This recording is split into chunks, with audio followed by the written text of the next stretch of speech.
Hi, everyone. I'm Ray Richmond, and I'm welcoming 21-time Emmy nominee and 8-time winner, Jen Flanz from Comedy Central's The Daily Show to our TV Showrunners Meet the Experts panel.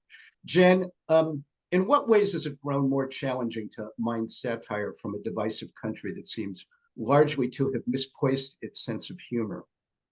Yeah, it's definitely harder than it used to be to tell jokes in general. There's a lot of sensitivities. Everything is very polarized. So you just have to kind of call out hypocrisy where you see it, and remember that the main goal of this show is to make people laugh, to inform them, but to also, make it funny. And I think that when you remember that that's the main goal, like sometimes you're going to go out there and people are going to ooh, and we have a live audience, so you feel it right away. But just stay the course. That's what I say. We just remember It's to be not, no oh, matter I'm sorry what. to interrupt. I was just going to say, it's not as if there's less to parody in 2024 than there's always been. In fact, possibly never more. Possibly never more. I mean, it is, there's so many news networks, there's so much media coverage, there's social media, there's a wealth of things to comment on. Not to mention, both presidential candidates have their, running material that we go to. But I think that, I there's always somebody to look at and to make jokes. We say, like, some days the news gods give us more and some days they give us less, but they never give us nothing. Do you look forward to the day when the name Donald Trump isn't uttered every hour? And how does his ongoing presence in our lives commandeer the satire cycle? I mean, listen, I think that I'm a New Yorker, so Trump's been a name in my life for a long time. I'm not new to it, like some of the country. He's a character in the story that we tell every night. At some point, maybe he won't be, but who can predict when that will be? I think even if he doesn't win the election, he will be a character in the story. I'm sure that's true. Well beyond his existence, he will be a character in this story, right? So yeah, so I don't think he's going anywhere anytime soon. Does being back in an election year make your job easier or more difficult? Or does it just depend on the day? It always depends on the day, I would say, but it makes it easier because there's like a real purpose to it, right? Like, we're not in a non-election year, we're looking for stories, and almost the absence of a focus makes it harder to find things.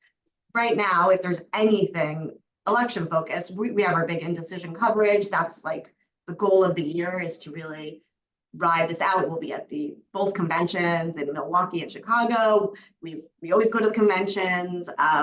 We will also be, covering election night. Like, I would say it's almost easier because it gives us a purpose. It gives us main characters to the story that the audience already knows. There's a lot less to lay out.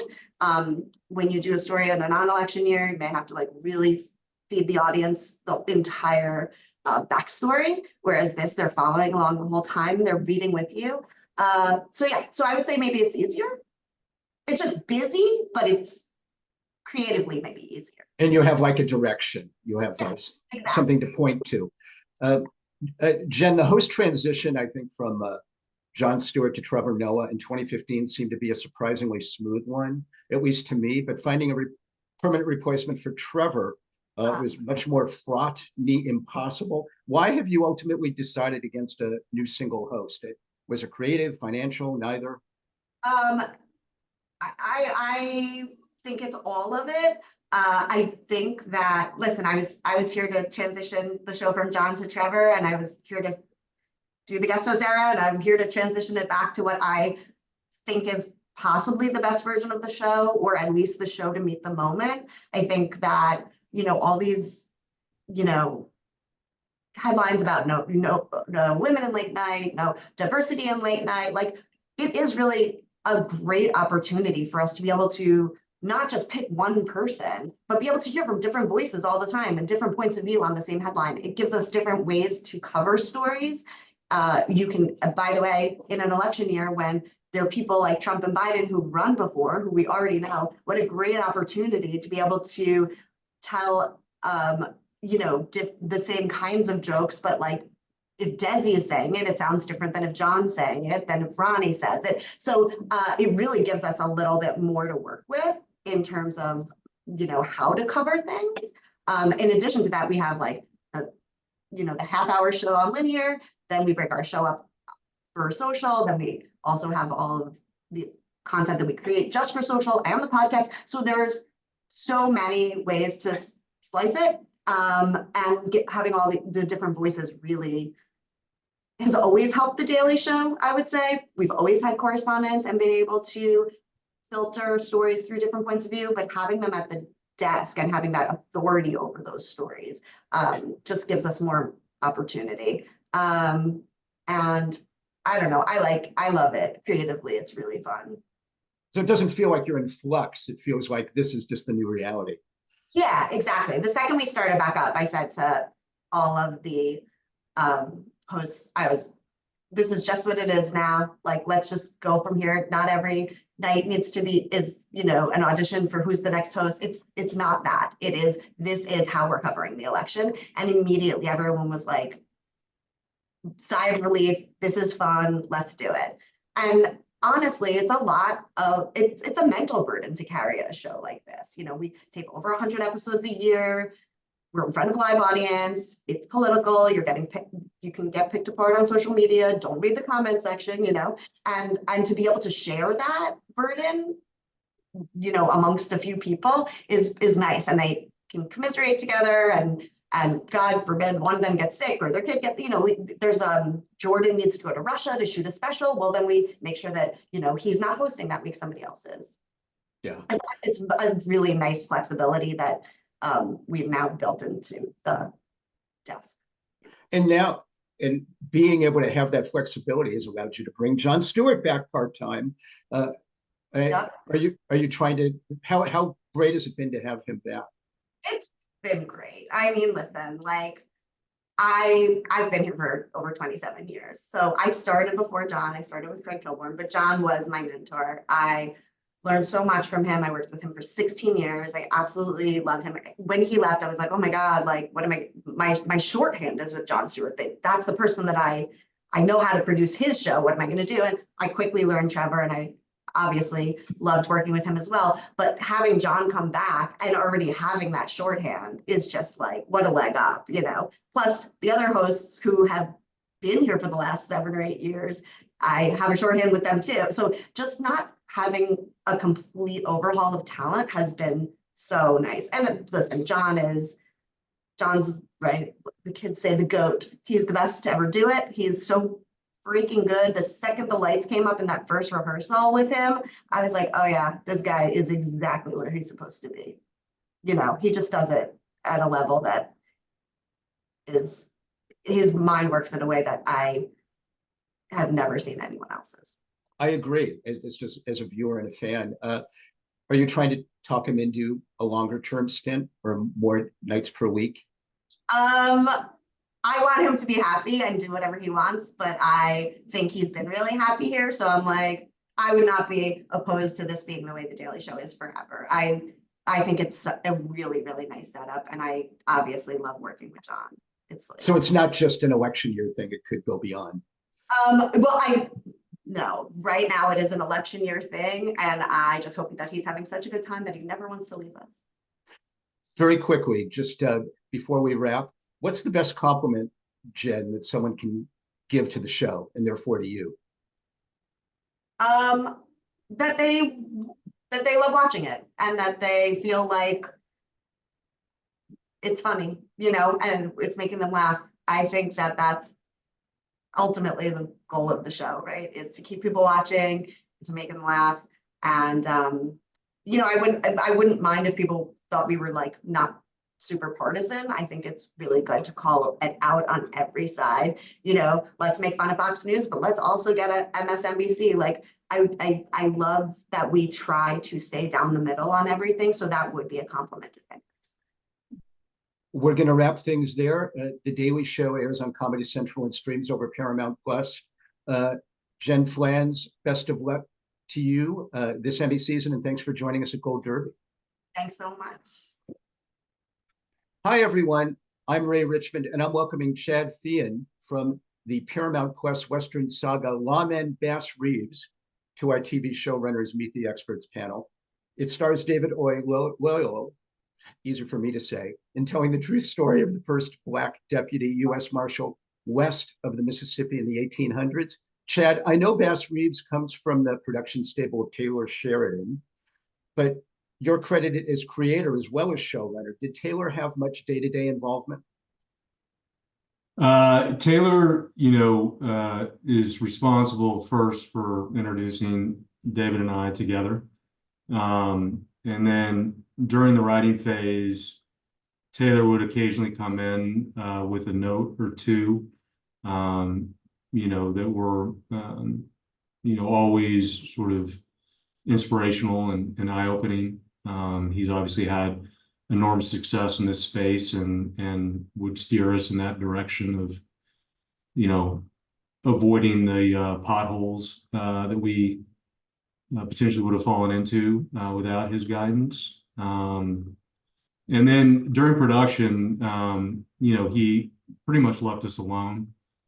We were using one of his ranches in Texas as our back lot, but we sort of had the autonomy to make the show in our vision. And then he came back in post and was very useful in post as well. So what was it about this character, Chad, and this man's journey that so intrigued you as a storyteller to make you want to dive into his world? I grew up in Texas, and I first heard about Bass as a young child. I had an uncle who was a storyteller and told me about this gunslinging lawman in the Old West, who was never wounded and had over 3,000 arrests, and sort of that idea of Bass never left my consciousness. And then when I was approached by Taylor and David, and I started doing the research and learning more about his journey, it was honestly the greatest hero's journey I've ever heard. For a man to be enslaved and forced to fight for the Confederacy, then escape enslavement and hide amongst the American Indians for a number of years, and then come out of the Civil War in the era of Reconstruction, which was, for me, an inspirational period of American history. And to be afforded the opportunity to be a lawman at that time was kind of mind-boggling. And, the idea of going from enslaved to the first Black deputy U.S. Marshal west of the Mississippi in a decade was, again, the greatest hero's journey I've come across. Oh my God, I'm so with you. It's just astounding. The guy, he arrested thousands of outlaws and felons without sustaining a serious injury. In addition to everything else, how is it we know so much, Chad, about Jackie Robinson and so little about Bass Reeves? He was at least equally a racial pioneer in his life. I think it's partially because of the color of his skin, and you brought up Jackie, which is a great example of somebody who is in the conversation socially. But I still think that the color of his skin played a big role in that. I also think that by the nature of the time period, those stories were easily erased, much more easily than they were in the 1940s and 50s and 60s. And so, again, when Jim Crow came along about, 1877, 78, somewhere in that era, they started to erase all these stories of these heroic Black and Native American other, American citizens who had an enormous impact on this country. It's just criminal. I mean, that, I kept wondering, why wasn't I taught anything about this man in school? Yeah. What was your working relationship like with David? Did you have similar ideas for how to tell the story and the shape and tone it should take? My relationship with David is the best collaboration I've had, hands down, in this business. He is as talented as he is as an actor. He's even more gifted as a human being. He's incredibly generous, incredibly patient, incredibly kind, and one of the people that I've come across whose work ethic makes me embarrassed of my own, which is hard to do. But yeah, we connected very early. We had a sort of a fateful 4-hour dinner the first time we met. And aside from bonding sort of emotionally and spiritually, we bonded over the character. And the first thing that came to us was David and I are both dedicated husbands and dedicated fathers, and talked about the challenges that we encounter in this business of having to go onto a production that could last 6, 9, 12 months, and how difficult that is on our wives and our children, and immediately connected that emotion to Bass, who was on the road his whole life, and how difficult it must have been for him to go away for 6, 8 weeks without FaceTime, without text message, without cell phones, and then come home to his family and try to reimmerse himself in the familial life. And so that became the thing that David and I connected to first, and the thing that we sort of threaded throughout the story. And you put seemingly a huge amount of effort into making sure the history of this and the authenticity was there. Did that take a lot of time to get that down before you leaped in? It took a lot of time. It took a lot of hours, not a lot of weeks, if that makes sense. We were on a very accelerated track. So I was hired in, I think, April, and then we were in production in January. Wow. And wow, that is accelerated. Yeah, and one of the many good fortunes that I had on the show was I very quickly found a professor at TCU in Fort Worth, which is where I'm from, who had spent the last decade of his life researching Bass, and had written 3 historical novels about Bass. And so we immediately hired him as a consultant and optioned his books, which I used part of his first book for the pilot. But we had him there with us, meeting with us twice a week, reading every script, fact checking everything we did. And granted, the show does take, liberties, and there are fictional components to the show, but it was incumbent upon us to be as authentic to the time and the reality of the place as we could. So. And David truly is superb in this role, as you said. I mean, a wonderful human being, but what an actor. He clearly put everything he had into it. And what a cast, surrounding him with Dennis Quaid, Barry Pepper, Donald Sutherland. You guys weren't fooling around. Yeah, no, I as a writer, you submit scripts to these guys who, with the case of Dennis or Donald or even Barry. I have a vivid memory of the first time I saw him on screen watching Saving Private Ryan when I was in high school. As a writer, you submit the scripts to these actors that you sort of grew up idolizing, and you hope and you pray and you think there's no way that they'll say yes. And we got incredibly fortunate that we got the cast that we did. So. Are we thinking there's a possibility of a second season? Has that all been discussed?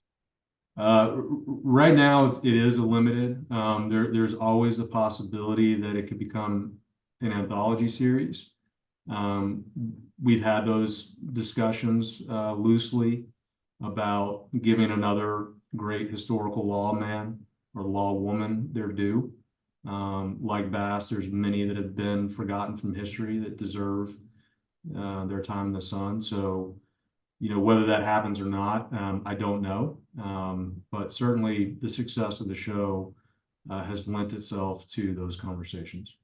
That would be great to have a focus on a different person forgotten by history every week. I mean, every season. Wow. Yeah. I'm surprised that hasn't been done. We're going to wrap things there. All 8 episodes of Lawmen, Bass Reeves are available to stream over Paramount Plus.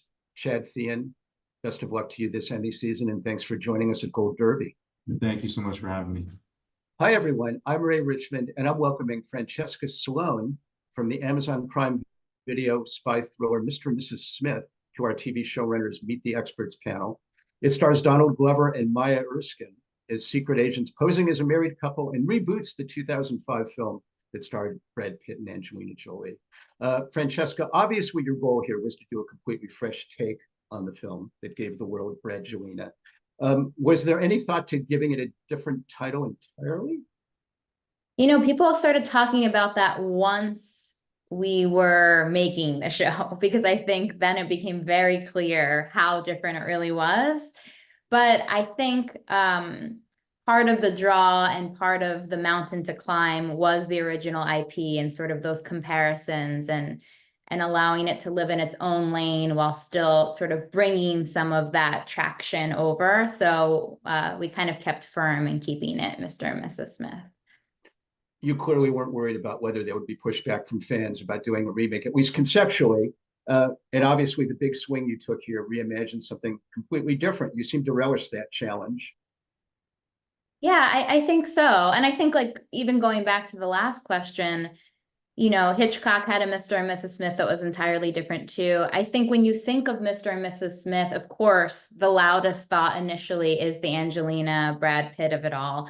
But I think you also sort of think about a quintessential marriage, a pairing of two people who are at odds and yet equally partnered in terms of their capabilities and a his and her story. So I think automatically, you know, the zeitgeist brings you to that level of thinking. And we really wanted it to be about a marriage, about a Mr. and a Mrs. and what it means to become a Mr. and a Mrs.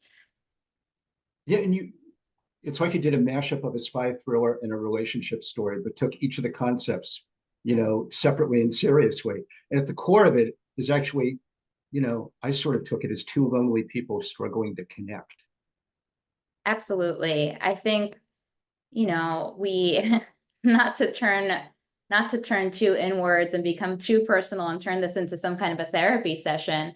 But I think when Donald and I got together to do this, and we sort of brought in our troupe of creatives, you know, Hira Morai and Maya and all of these, and Christian and all of these wonderful people, we all really were able to tap into our own personal loneliness in telling this. We started working on it in 2020. I think a lot of people were really afraid. A lot of people were really sort of leaning on their own individual sense of partnership and companionship if they were lucky enough to have that. And so I think loneliness was top of mind. People in television lonely? I didn't think you had enough time to be lonely. You know, so you can be lonely with a crowd of people, but I mean, that's not time. This is no place or time for that conversation. You know, if that's actually true. We can get into that later.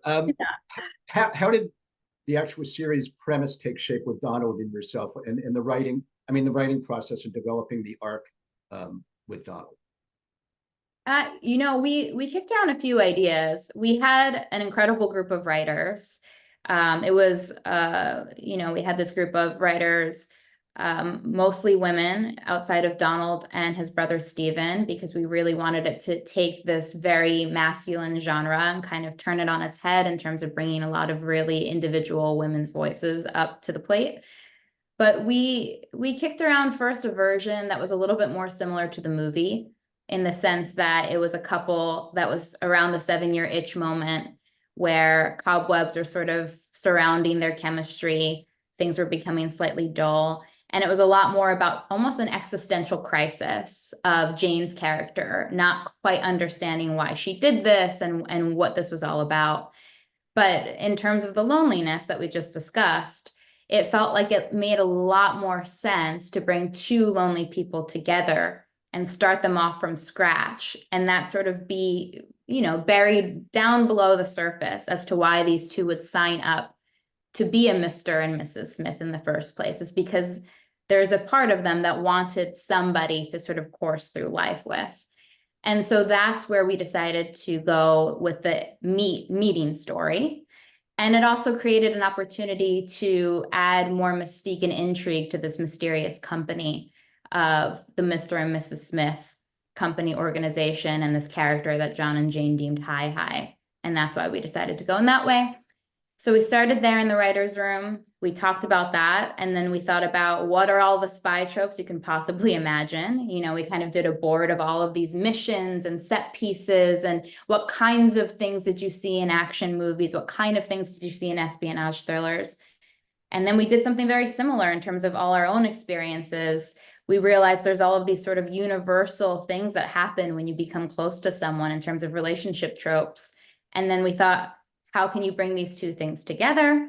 And how can you make sure that it still feels individual and fresh? You really did seem to steer clear of most of the tropes, which I really applaud you for. And that's probably, Francesca, on why you guys got a second season pickup. And congratulations on that. I hear you're returning as showrunner for the next go round as well. Anything you can tell me about what's in the works, or would you have to kill me? I would have to kill you, but you know, I'm actually happy you're asking me this. Usually I get kind of nervous about these kinds of questions, but it's been really interesting to see what the press is doing with the season 2 announcement, because we have said very little intentionally, and it kind of feels almost like society are like naughty children that are trying to find Christmas gifts before Christmas, you know, like, you know, finding mom's hiding spot and opening the present before Christmas. And then Christmas is sort of ruined. And so, you know, we ended season 1 with a cliffhanger. And why would we, just based on a headline when we haven't even gotten our chance to bring you the show yet, answer questions? If we answer questions right now, it ruins Christmas for everybody. So I will say, I'm not saying, you know, that John and Jane are dead. And I'm also not saying that John and Jane are not dead. But I think let's keep Christmas Christmas and let's not ruin it yet. That's an excellent analogy, Francesca. And the thing is, people always, they want to know things just because they want to know things that somebody else doesn't know. But then they would bust you like crazy if you did give it away and you trash you on social media for spoiling everything. Exactly. So everybody wants it both ways. Exactly. It's so true. Yeah. Now, this was your first job as a showrunner. How is it different than what you may have expected going in? And did you go into it at all worried that you would be able to pull this off the way you wanted to? I'm a big worrier. So I think yes is the short answer. I was aware, just based on other jobs and producing other shows, what a big mountain show running is to climb. I'm using that phrase again. I think I could never have imagined how many hats you actually wear when you're really doing it. And also how much of it is really people managing. You know, I'm a new mom, and I was a new mom at the exact same time as I became a first-time showrunner, first-time mom, first-time showrunner. And a lot of those things genuinely do overlap, just in the sense that you need to make sure that everyone is taken care of on an emotional level. You at the same time need to make sure that budgets are being met. You need to make sure, you know, that everything that you sort of are imagining is being replicated in terms of the way that things look. All of the nitty gritty. I was really blown away by like the small things all the way to the largest things. Like, you know, Francesca, is this the toothbrush that you think John would use? You know, like, and it really does matter because he's like such an aesthetic snob, right? And all the way to Francesca, what are we going to do? This might end up taking us over budget. And how are we going to rewrite this so that that doesn't actually happen? And doing all of those things at the exact same time. It almost made my head explode, but I think at the end of the day, I was sort of excited by every single obstacle. It was a real exercise in sort of figuring out how to problem solve in a way that took care of everybody. You just wanted to have a job that would make motherhood look easy by comparison. Exactly. Yeah. Honestly, like going home and getting to just like stay up all night and feed my child and do all of those things. I was just like, relaxation. You just wanted to have all of life's, crisis points at the same time. Yeah, there you go. I don't know what Glutton for punishment that you are. Yes, yeah. I feel like we're unpacking a lot of things about my personality right now that I wasn't expecting. Good. That's what we aim for here at Gold Derby. We're going to wrap things there. All 8 episodes of Mr. and Mrs. Smith are available to stream over Prime Video. Francesca Sloane, best of luck to you this Emmy season, and thanks for joining us at Gold Derby. Thank you so much for having me.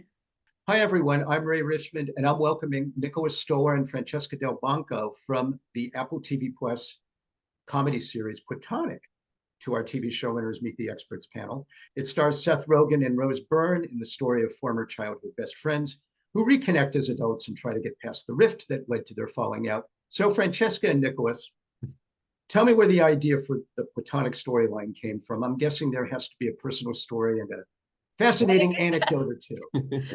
What a good guess. The idea really came from the fact that I was observing in my own life the fact that I had many friends who were guys, of course, many friends who were girls, as a person, as a teenager, as someone in her 20s, as someone in her late 20s, and that at a certain moment in my life, basically when Nick and I got married and my friends started getting married, those friendships kind of changed a little bit. And suddenly I was friends with all of my guy friends' wives, and Nick was friends with all of my guy friends. And that something was happening in my life that was kind of like a gender division, sort of akin to what happens with little kids when, kindergartners all play together and suddenly by like 4th grade, boys and girls never speak to each other again. And that there was something strange about it that had been kind of mysterious but intense, and that I no longer like went out to dinner with my guy friends, but I would go out to dinner with their wives, all of whom I love, by the way. But it just was suddenly like a rigidity and a hardening in separation of the genders that I hadn't anticipated in my own life, and had happened kind of silently and suddenly caught up with me. And I went a couple of guy friends and I who had a tradition of going to Las Vegas when we were in our 20s and would meet from different corners of the country where we lived. We decided on the 20th anniversary of our first trip to do it again. And it was me and a couple of guys. And when I went away on that trip and Nick was at home with our children, that weekend, he always said that people were like, "Where's Francesca?" And she was like, "Oh, she's in Vegas with some guys." And it was as if the craziest thing in the world had happened. Like, she's in Vegas with some guy. And it was just a totally innocuous trip, like a kind of friend reunion, the way women have with women and men have with men all the time, a guy's weekend or a girl's weekend. But there was something so transgressive about it being like men and women together. And we thought that it would be fun to try to excavate that in a show. Do you think it gets more complicated for men and women to have a non-sexual relationship as they start getting married and having kids, or less? I think it becomes more complicated. It just, everything becomes, I mean, as Francesca said, everything becomes more rigid. I mean, I would notice it in small ways too, like on the schoolyard, if you look at the schoolyard, it's not just the kids that are like separated by gender. The like dads are talking to dads and the like moms are talking to moms. It's like like everything gets separated. And so I think like, and also everyone's lives get busier and stuff, but I think like, but yeah, I think it does get more complex, like and more rigid once marriage happens and everyone couples up, Here's my own anecdote. I was interviewing Larry King probably 25 years ago. Somehow the subject of platonic relationships came up, and Larry revealed to me the following: "I appreciate that some men can have a friendship with a woman that doesn't involve sex, but not me. I can't do it." And I just thought, oh my God, you schmo. How incredibly sad. Well, the thing that's kind of interesting is that I feel that I am a feminist and I am enlightened and I work in a co-ed environment and I live my life that way. And yet somehow, oftentimes if I'm at a dinner party or if I'm at a party, I kind of look around and I know all of the people who are there feel the same way too. But for some reason, the men are all sitting on the couch talking about X, Y, or Z, and the women are all in some different huddle. And I don't really know why. And that was really what we wanted to. And the Absolutely. conversations, when you mix it up, often become more interesting because it's like, you know, it's just like almost always, you know, and so it's a weird thing that our society sorts itself out that way, and most, I think. I don't think just Absolutely. regardless talk of about- what your personal political opinions or whatever, it doesn't matter. Let's talk about your series in particular, because this is, after all, why we're here. How did you land Seth and Rose to star, and how did you know, and did you know going in that they'd have this kind of chemistry, which is clearly there? Yeah, I mean, so I directed Neighbors and Neighbors 2, and worked with Rose. I've worked with Rose starting on Get Him to the Greek, which I wrote, and so she's just a comedy genius, and she and Seth, and I'm using that like not in the Hollywood way. She is literally a comedy. She's like I say she's like a female Peter Sellers. She can literally do anything. So she is so funny, and and then she and Seth had amazing chemistry in both those movies. They really like it's that rare thing where they just have great chemistry that the great kind of comedy duos often have. So from the beginning, as we were developing this, we thought we wanted to approach Rose for the part of Sylvia, and then when she agreed to do it, we asked her who she wanted to do it with, and she said Seth. And at the time, I wasn't sure if Seth was interested in TV. He hadn't done it really yet. And we approached him, and when when it was us and Rose, he was very quickly like, yeah, I'll do it. So it was a very quick thing. And then we pitched it and set it up at Apple, and it all went very quickly. And then the pandemic hit. And suddenly it went very slowly. And then it went very slowly.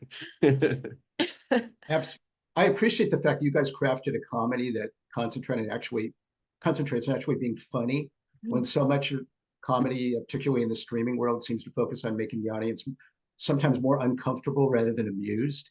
The lines have really blurred. Is this something either or both of you feel really strongly about? Yeah, I think that it needs to be shaken up, and I think we need to call a half-hour drama. It's not a comedy, you know, and that's fine, and it's great, and I think it's a great way to tell a story. But there are many shows that are excellent that are called comedies that are fully not comedies. And comedy is also, that's not even really what they're interested in trying to do. No, which it's is not even fine. interested. Yeah, which is fine. Tell your story however you want to tell your story. But if you are trying, but it is very, very hard to make people laugh out loud. It's like, and you have to tell, in order to do it, you have to tell a dramatic story. The story has to make sense. It has to be relatable. It has to be honest. And I think that as shows that are not comedies take the spotlight away from shows that are, it kind of denigrates the art form of comedy in a weird way. There are many more important things in the world than this subject, but it is something, as someone who loves comedy and thinks it's really the best way, or obviously I'm going to think it's the best way to tell a story, an honest story. It can be a little bit not dispiriting, but just, yeah. And doing comedy well, it seems, is just tougher than drama. I guess it's always been that way. I mean, of course, comedy writers will say that. I mean, I'm not sure drama writers feel that way, but it is really hard because you need to create characters who are real and stories that are real, and have you believe and invest in those relationships exactly as much in the same way as you do in a drama. And then you need to have it also be funny. So there's just like an extra onus. And it's really challenging. And, that's the fun of being in a writer's room on a comedy, is you got to have people who are as good. You need all of those parts. I mean, I won't name them, but I have peers who I've directed many big comedies and then went on to do dramas, and I asked them which is harder, and they're like, oh, 100% comedies, 100%. So it's like, it's not, so yeah, it's just because you have to tell a real, as what you just said, And you have to make people laugh. Yeah. How much did you encourage your writers to share their own platonic relationship experience and incorporate it into their scripts? Fully, absolutely. I mean, that is the whole joy of doing it and of writing it and of all being together and sharing it and trying to everyone solve this puzzle based on the evidence of their own lives and their own experiences. For sure. I think that the experience of our staff is really in the stories in a good way. I'll say one other thing. Sorry about the comedy drama thing. Is my favorite dramas are often really, really funny. So it gets muddled that way too. Like I think about The Sopranos, which is probably the greatest show ever made, and it's hysterical. So it's like it gets it all gets confusing at a certain moment. Absolutely. Actually, we're going to wrap things there. All 10 episodes of Platonic are streaming on Apple TV Plus. Nicholas Stoller and Francesca Delbanco, best of luck to you this Emmy season, and thanks for joining us at Gold Derby. Thank Well, you thanks so so much much. for having us. What a treat. Yeah, thanks. Hi, everyone. I'm Ray Richmond, and I'm welcoming Erica Lipez from the Hulu historical drama We Were the Lucky Ones to our TV Showrunners Meet the Experts panel. The limited series depicts the Holocaust from the perspective of a single family of Polish Jews before, during, and after the war, and is based on the best-selling 2017 novel. Erica, what kind of pressure did you feel overseeing the adaptation of such a personal story about real-life people? I felt a lot of pressure, but it was also, I mean, it was a privilege to be able to do it. It was, when I read Georgia's book, I think I read it in about 24 hours, and it was, I think, one of the most incredible stories I had ever read, one of the most incredible family stories, as someone, being Jewish myself, and feeling like I thought I had a pretty good education about the Holocaust. When I read Georgia's book, I felt like through the lens of this family, we saw parts of the Holocaust that I had never known about before, never seen before. And it felt like a really big opportunity. But I had a moment of panic before I said yes, because I knew if we got a chance to make it, it would be the hardest thing I ever did. But luckily for me, I had Georgia with me every step of the way. She was in the writer's room. She was with us on set. And I think for me, doing a story that is so personal, it really is her family story. And she is very close with her family. It felt like we had to do a very authentic portrayal of that story, and really honor what she put down in writing herself. And she took 10 years to research that book. She wrote an incredible novel. It made for the most amazing spine for a TV series. So it was, it was in some ways an easy book to adapt because she gave us so much. I would imagine, though, that could be both blessing and curse, Erica, that you're sitting, with the author side by side. It's like the good news is she's right there. The bad news is she's right there. I mean, that you have to, that mom is looking over your shoulder, so to speak. What was your working relationship like with Georgia? I think you have to meet Georgia Hunter and you'll understand why it is only a gift. I mean, she's just an amazing person. She's an amazing artist, writer, and human being. And so she approached the adaptation with a lot of generosity too. I mean, she was, she acknowledged like she did not have experience with television, but I think she in some ways has the soul of a TV writer because her book is written with a lot of propulsion and pace and these cliffhangers that really lend themselves to those, those rises and falls of storytelling that you see in television. And but she was also, I think we had discussions early on that, one of the big things that would have to happen in taking it from page to screen is, we don't have the privilege of looking inside people's heads in the way you do in a narrative. And so realizing those tensions between characters and the romances, the messiness of sibling relationships, parent-children relationships, we all felt really strongly that these needed to be people that loved each other, that annoyed each other, that had big fights, small fights. And she was so game about all of that. I think we used her as our gut check if we were sort of felt like we were going a little too far with something, and she would let us know. But for the most part, I think she just was fully open to us realizing these people on screen. And it was very gratifying when she was on set, and she was sort of seeing these people come to life, that these family members that she's imagined and never was able to meet herself. And she really felt like that we had done them justice. So that was, of course, a huge relief. I'll bet. But Yeah. I mean, the whole thing, Erica, is just so powerful, so beautifully. As a Jew myself, I'm so aware of Holocaust stories, and I'd never seen a project that spans, life before, during, and after. And, you know, my tears were flowing at the end. What was your biggest challenge in covering the scope of so much time and territory? Yeah, I mean, I think the opportunity of the piece was exactly what you said. It covers 9 years, 4 continents. We're before the war. You know, I think a lot of times these stories from this time really focus on the time in which the Americans get involved in the war, and we sort of see from that point on, and we don't really see how an event like the Holocaust came to be, which I think was really the opportunity of this piece. And then the aftermath of the war ending. But it, you know, of course, I realize that that's a lot of sprawl in a TV show. You know, you don't typically follow 12 characters. You don't go to all those different locations. Like, you know, just even from a budget perspective, you know, you typically have your standing sets and you go back to them. And we had to realize a show about a family that part of the nature of their survival is they kept moving. So every episode they were going somewhere else. And it was a giant puzzle. I mean, I think the biggest thing about it was a huge team effort, because I think if I had felt like I was tackling that alone, I would have just crumbled under the task. But it was a huge team effort between our designers, our writing team, our directors. And I think what we always used as our guiding force was the lens of the story is really intimate. It's a big in scope, but intimate in lens. It's from the family's perspective. We never see more than what the family sees.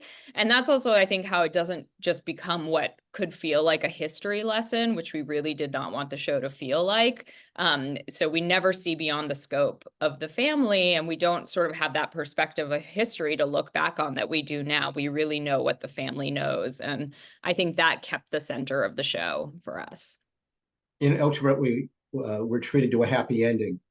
But Yeah. did this family really consider themselves lucky ones? I mean, I guess in the sense that they survived, Yeah. but it wasn't easy. My gosh. No. But almost an ironic title. I think that's the brilliance of Georgia's title. Yeah, and I would say one of my weaknesses as a writer is coming up with a title. So I was really thrilled when this project came with a great one.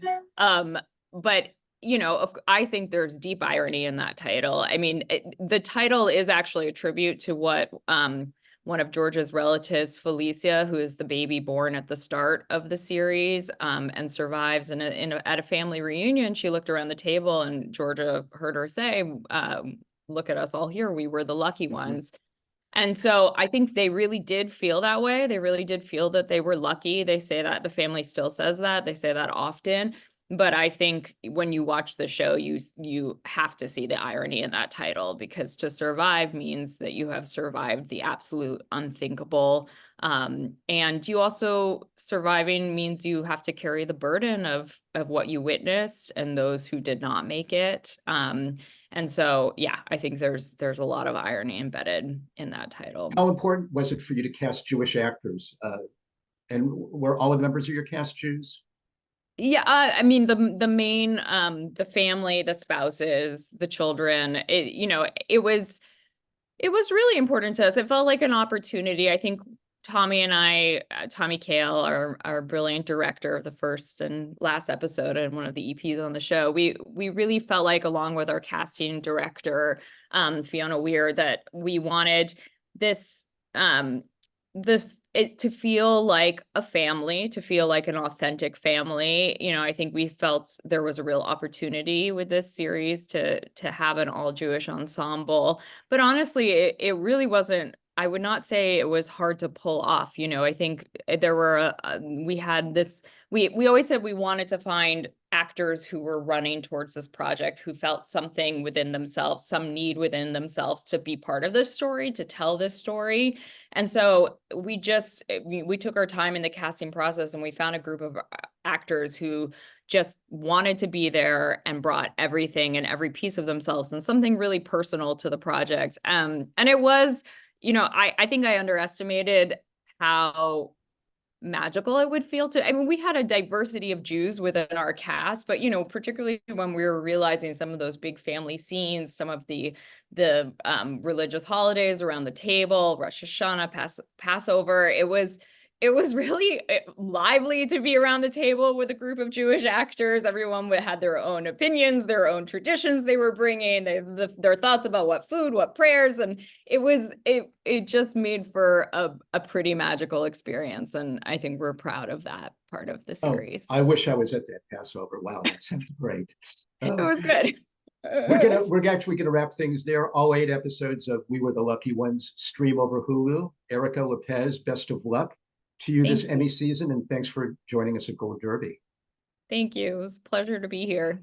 Welcome to our special Gold Derby Meet the Experts Showrunners Roundtable. I'm News and Features Editor Ray Richmond, and I'm here today with Jennifer Flanz from The Daily Show, Chad Feehan from Lawmen Bass Reeves, Francesca Sloane from Mr. and Mrs. Smith, Nicholas Stoller and Francesca Delbanco from Platonic, and Erica Lipez from We Were the Lucky Ones. Thank you all for joining us and welcome. To start us off broadly, what do you all see as your most important single job as a showrunner? Or was, if it's in the rearview mirror, something that you absolutely had to get done every day? Maybe it's something that you learned the hard way. Jennifer, let's start with you. Well, for me, the most important thing is delivering the show that night because it's almost every day.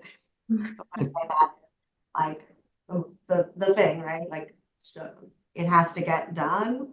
But like, you know, I think morale is really important. I think people feeling like we're having productive conversations to get to our final product. I mean, our day is so condensed that it really is just like every day people should feel like engaged, involved, valued, and like the product we put out is good. I don't even know how you do it every day. My God. I'm doing it right now. When I went and I had a meeting, I came back. Yeah. So most importantly, we deliver a show. In fact, this is part of your meeting right now, isn't it?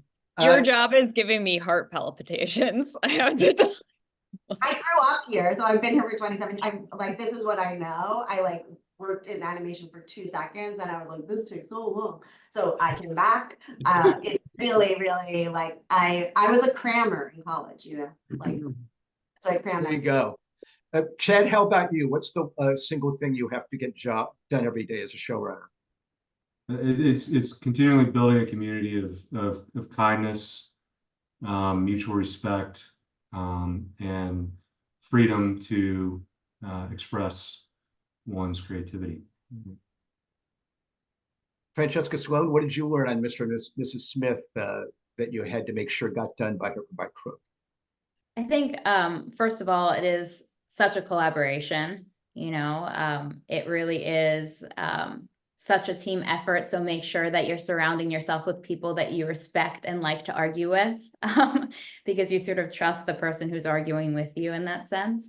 But I also think it's choosing the show first, always. And sometimes that there's a range in what the show tells you, what it wants from you. So at the end of the day, even in the hardest decisions, it's always choosing the show first. How about you, Nicholas, Francesca? What's the one thing you had to get done on the Platonic set every day? I mean, it's a very breaking story. Yeah, it's just a breaking story. We just sit there all day and do nothing but break story, and it's kind of a slog. In a certain way, you would think a comedy writer's room would be like the most fun place to live, but we just are. We feel like from the first day the room opens, a countdown clock starts till the day the room closes, and we know what we need from our writing staff, and it's help breaking the story. Yeah. There's always like time to write later, time to write in production, time to rewrite infinitely, time to write on the weekends, but the coming up with 10 episodes worth of stuff that's going to happen really requires like an army of help, I think, and of great ideas from a lot of people. And choosing good places to eat.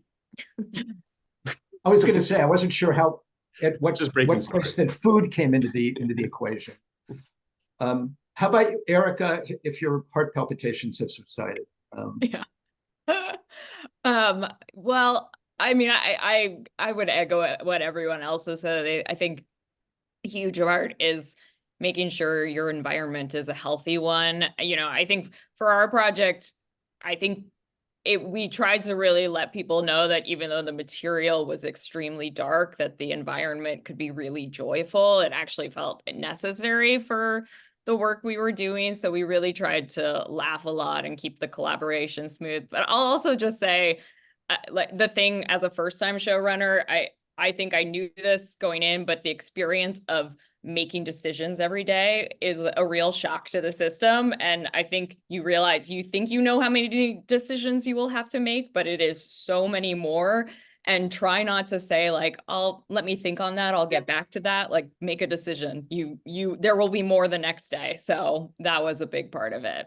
I remember getting home after a day of work, which, you know, it's sometimes almost 24 hours and you get home and you have an hour or something like that. And even the question of like, when you get home after that, like, hey, babe, what do you want for dinner? It's like, please don't ask.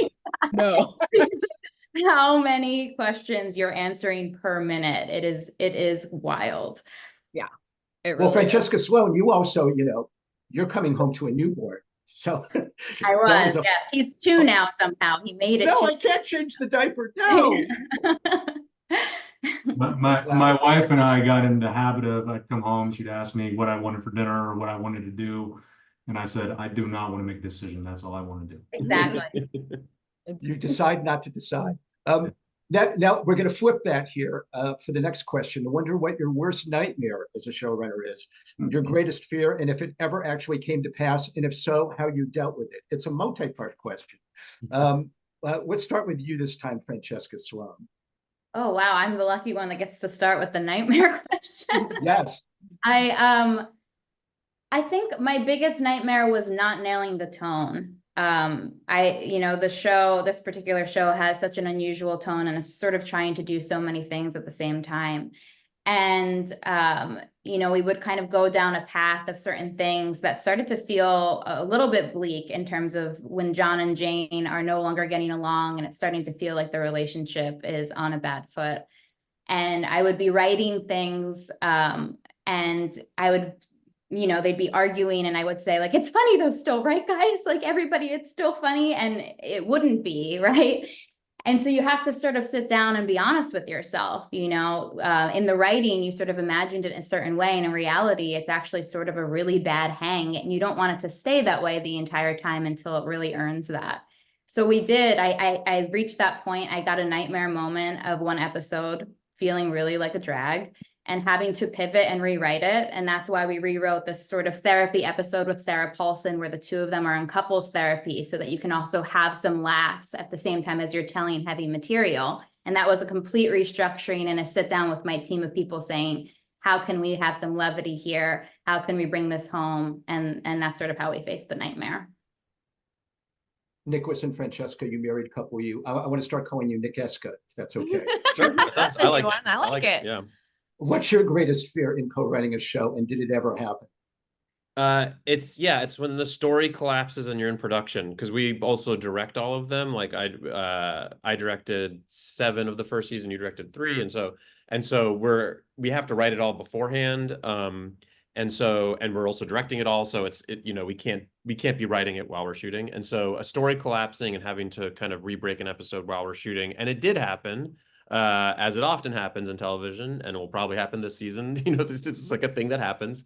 And you just have to, because a big part of it too is keeping a clear eye on what's happening in your show, and it's very hard to do that when you're also in production and directing it. And so, you know. Yeah, I had the same thought. It's the feeling of like when the clock is ticking and all of the things are in motion and cameras are rolling and suddenly a script just doesn't work is a nightmare, the showrunner nightmare. And it's happened to us, and it happened in episode 9. Seth, who's a producer on the show and a brilliant writer, was like, this just doesn't work. And we were like, you were right. And then we all like got together and like, but the feeling of like being though called to his trailer to sit down and have him say like, this isn't good, is a bad feeling. Yeah. He was correct, but you still don't want to hear it, and you still don't know where the time will come from to do the work to make it, and somehow it happens, but it's very scary. Yeah, you just and he also fortunately being a producer and a writer and having directed, he understands the production concerns. He's not, and so it was like, we were like, okay, we have the house, we have this set, we have that set, let's figure it out in this little area. And it ended up being an awesome episode. It was really good.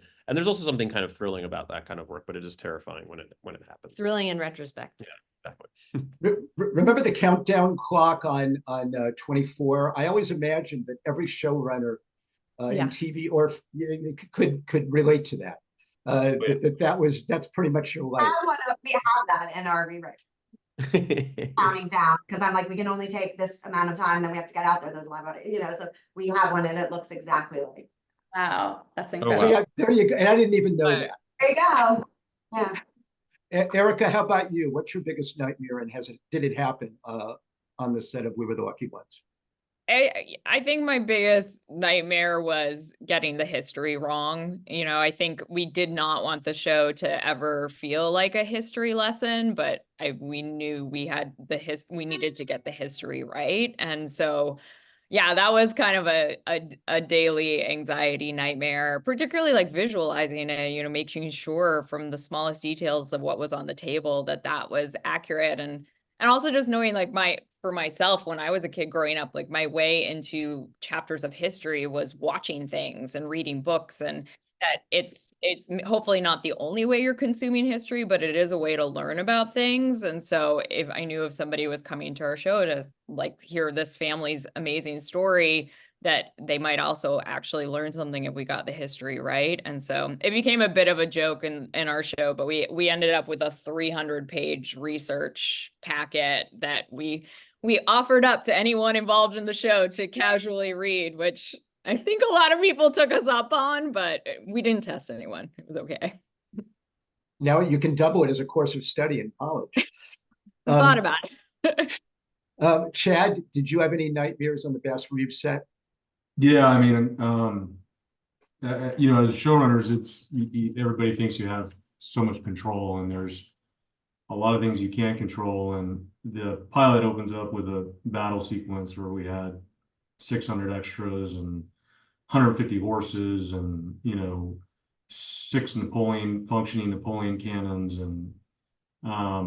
and had brought all these people in because we were shooting in Texas, and this stuff does not exist readily in Fort Worth, Texas. And the day before we were scheduled for a 3-day shoot of this battle sequence, Texas got hit with an ice storm, and we shut down production for 2 weeks.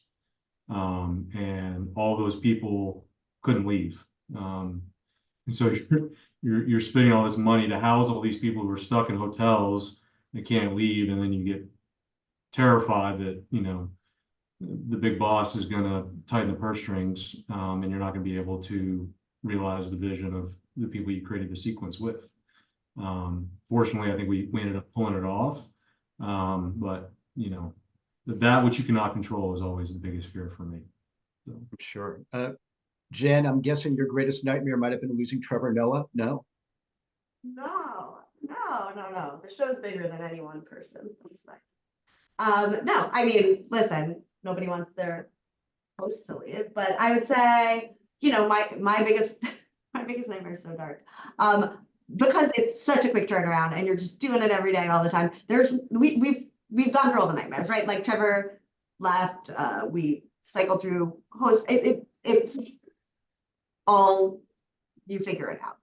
The thing that we always joke is kind of a nightmare here is when we make a joke on the show about like somebody that might be old or like something like if we are live to tape. I'm sorry, we're live to tape, so we tape at 6 o'clock and it get out the door by 8:30, and it airs at 11. And the fear is that somewhere in that time, something very tragic happens to somebody that we wrote like a punchline about. And then we made a joke about somebody that died. And that is honestly it is one of my greatest fears. And I'll joke about it all the time. I'm like, thank God, like it used to be worse, and now that we have social media, we can at least put something out immediately that's like, we're so sorry to the family of, so. But like, when gets dicey. Like you stop making like Jimmy Carter jokes after a while. You start like you're getting too close. You're like really tempting fate. So anyway, sorry, it's very dark. Very dark. Yeah, absolutely. I was just thinking, don't do any Jimmy Right? Carter jokes. I know. I'm like everything else you can figure out. But yeah, Oh my God. hard. Platonic season 2 is entirely Jimmy Carter jokes. So I hope it doesn't come out, this season doesn't come out for a year, but it seems like, I don't know. He's been hanging on, so. Maybe we should adjust. This, I'm going to ask you guys one last question, and just give me maybe a brief answer if you could. What show that you regularly or have seen regularly on TV that makes you a little jealous because it's so well done and makes you wish you were involved in it? It can even be a show run by someone on this panel. Let's begin with you, Francesca Sloane. Oh my gosh, I shouldn't answer it this way because it's like it's someone who we're competing with like head on, but I will say I loved that show, The Curse. I thought it was really smart, really bizarre, and very much enjoyed it. How about you, Nikeska? We just discovered someone in our writer's room just told us about *Halt and Catch Fire*, which we had missed when it came out. And we are kind of obsessed with it right now. Like we sit through work being like, when can we go home and watch *Halt and Catch Fire*, which is a weird kind of niche thing. But if you haven't seen it, you should check it out. It has plot turns that surprise us, which, as we all know, being writers on this is very hard to do. So, Erica, what show are you blown away by, if anything? Oh, so many. I think a show that I've just watched on repeat so many times is Friday Night Lights. I think sort of the place, the characters, I mean, through many seasons, I just love that show and I will always go back to it. They set a high bar. Jen, talk to me. I want no part in any show that I enjoy because I don't want to know what goes on behind the scenes. It takes a lot of it for me. I want to like watch it, be completely immersed. And I used to say about like 6 Feet Under or like any of the shows that I like passionately loved. I'm like, they're like, wouldn't you want to work on it? Absolutely not. I joke, but live at Daryl's house, I don't know if anybody knows this. It was like Daryl Hall has a barn and he plays music with different bands. And I'm like, that seems fun. I could like if I could show run another show, that seems like a good time. I like my dramas and my, comedies. I like to, I know what you mean about not wanting to be involved in a show. I love being a fan. Ruin it for you. I was sad when people told me that the Bachelor contestants were coached. I was like, oh my God, reality TV is not real. Why? I can't believe this. No. And finally, Chad. I can't stop watching The Office over and over and over again. I typically write dark stuff, and so to come home at night and pop a gummy and watch Michael Scott expose himself is the highlight of my day every day, next to my wife and children. So. Fabulous. I think we're going to leave things there. Once again, our esteemed panelists have been Jennifer Flanz for The Daily Show, Chad Feehan for Lawmen Bass Reeves, Francesca Sloane for Mr. and Mrs. Smith, Nicholas Stoller and Francesca Delbanco for Platonic, and Erica Lipez for We Were the Lucky Ones. Best of luck to the 6 of you this Emmy season, and thanks for joining us today at Gold Derby. Thanks. Thank you so much.